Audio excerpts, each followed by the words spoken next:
लगता है कि नवाज शरीफ के यहाँ जाना एक गलती थी क्योंकि बाद में उन्होंने यहाँ आतंकवादी हमले करवाए। जब वो शपथ समारोह में आए थे तो जो मैंने आपको रशिया की बात बताई थी, उसी दिन मैं अफगानिस्तान दूसरे दिन गया था। मेरा अफगानिस्तान में कार्यक्रम था और शाम को मुझे हिंदुस्तान लौटना था क्योंकि अटल जी का 25 दिसंबर जन्मदिन था। तो मैंने जन्मदिन की बधाई के लिए नवाज शरीफ को फ़ोन किया था काबुल से। तो मैंने कहा, मियाँ साहब कहाँ हो? तो उन्होंने कहा, मैं लाहौर हूँ। मैंने कहा, यार कमाल हो, तुम रावलपिंडी रहते नहीं हो, लाहौर रहते हो। तो उन्होंने कहा कि मेरी भांजी की शादी है, इसलिए मैं लाहौर आया हूँ और परिवार के सब लोग यहाँ पर हैं। तो उन्होंने ऐसे पूछा, आप कहाँ? मैंने कहा, मैं काबुल हूँ और हिंदुस्तान जा रहा हूँ। तो बोले, आप यहाँ होकर के जाइए। मैंने कहा, भाई अब अचानक तो कैसे बनाऊंगा? नहीं, बोले आप जाते हैं, बोले हम 10 मिनट के लिए मिल लेंगे, आप आइए। मैंने हमारे विदेश मंत्री सुषमा जी को फ़ोन किया काबुल से। मैंने उनसे कहा कि भाई मैं तो धर्म संकट में फंसा हूँ। मैंने इनको बधाई के लिए फ़ोन किया और उनका बड़ा आग्रह है और मेरा मन करता है कि जाएं तो अच्छा रहेगा। आपका क्या मत है? बोले, मुझे अच्छा लगता है कि आप ही तय करो। बाद में मैंने हमारे NSA को, SPG को, सबको बुलाया तो सब परेशान थे कि साहब हमारे पास न वीज़ा है, न सिक्योरिटी अरेंजमेंट है, न वहाँ कोई अता पता है, सीधे जाके लैंड करें। मैंने कहा, चलो यार देखा जाएगा।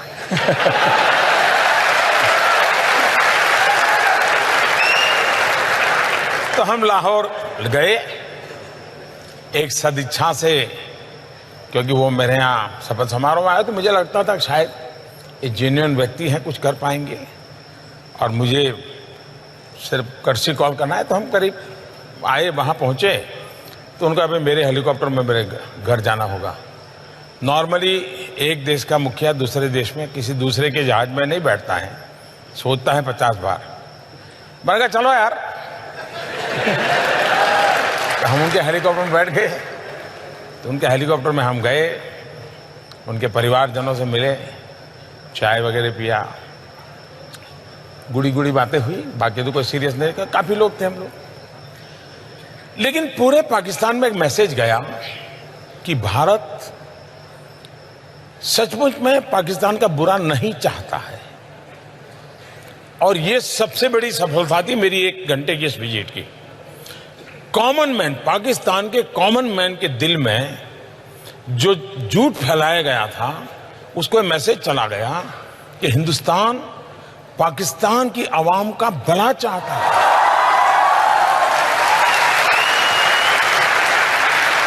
हम वापिस आए, लेकिन एक ही हफ्ते में पठानकोट हो गया।